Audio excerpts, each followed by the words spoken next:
बड़े अमीर अब अपने ठिकाने बदल रहे हैं और उनका नया पता है दुबई। इस लिस्ट में एक और बड़ा नाम जुड़ गया है, वो है भारतीय मूल के ब्रिटिश अरबपति लक्ष्मी मित्तल। मित्तल जो दुनिया की दूसरी सबसे बड़ी स्टील कंपनी आर्सेलर के मालिक हैं, ब्रिटेन छोड़कर अब दुबई में बसने की तैयारी में हैं।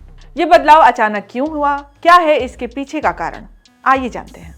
नमस्कार, मैं हूं आपके साथ गरिमा शर्मा और आप देख रहे हैं India.com। दरअसल ब्रिटेन की लेबर पार्टी की नई सरकार सुपर रिच लोगों पर वेल्थ टैक्स बढ़ाने की योजना बना रही है। इसका उद्देश्य गिरती अर्थव्यवस्था को संभालना और हाई नेटवर्थ व्यक्तियों से करीब 20 अरब पाउंड यानी तकरीबन 2.3 लाख करोड़ रुपए जुटाना है। इसके अलावा सरकार ने कैपिटल गेन टैक्स को भी 10% से बढ़ाकर 14% तक कर दिया और इसे 2026 तक 18% बढ़ाने का योजना है। इन बढ़े हुए टैक्सों के अलावा ब्रिटेन में इनहेरिटेंस टैक्स भी 40% तक है, जो अमीरों के लिए एक बड़ी चिंता का विषय है। इस तरह की नीतियों ने कई बड़े कारोबारियों को ब्रिटेन छोड़ने के लिए मजबूर कर दिया है। ब्रिटेन छोड़ने का कारण केवल टैक्स ही नहीं बल्कि दुबई का आकर्षण भी है। दुबई और अन्य खाड़ी देशों जैसे यूएई, कतर में पर्सनल इनकम पर कोई टैक्स नहीं लगता। ये देश अपनी अर्थव्यवस्था का मुख्य आधार तेल और गैस से विशाल भंडारों से प्राप्त रेवेन्यू पर निर्भर करते हैं, जिससे उन्हें नागरिकों की सैलरी पर टैक्स लगाने की जरूरत नहीं पड़ती। इसकी वजह से ये देश विदेशी निवेशकों और अधिक नेटवर्थ वाले लोगों के लिए आकर्षण का केंद्र बन गया है। ब्रिटेन में हाल ही में नॉन डॉम स्टेटस को खत्म कर दिया गया है, जिसकी वजह से विदेशी अमीरों को ब्रिटेन में केवल अपनी कमाई पर ही टैक्स देना पड़ता है।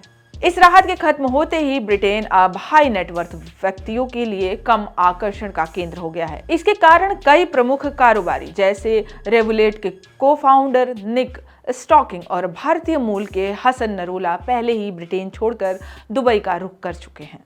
हालांकि दुबई को टैक्स फ्री देश माना जाता है, लेकिन वहां की लाइफस्टाइल महंगी है। जहां मुंबई जैसे शहर में एक अच्छा 1 BHK फ्लैट 40 से 70 हजार महीने में मिल जाता है, वहीं दुबई में इसका किराया 1.5 लाख से 3 लाख तक हो सकता है।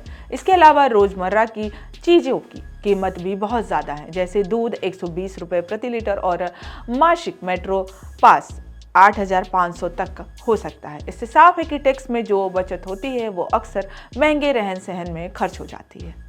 दुबई में नौकरी की सुरक्षा भी एक बड़ा मुद्दा है। यहाँ श्रम कानून भारत के मुकाबले कड़े नियम नहीं है। नौकरी छूटने पर वीजा भी खत्म हो जाता है और कर्मचारियों को नई नौकरी खोजने के लिए महज 30 से 60 दिन का समय मिलता है। कई कंपनियां बिना नोटिस दिए छटनी कर देती हैं, जिससे कंपनियों को कानूनी सुरक्षा नहीं मिलती। आप इस मुद्दे को लेकर क्या सोचते हैं, हमें कमेंट में जरूर बताएं।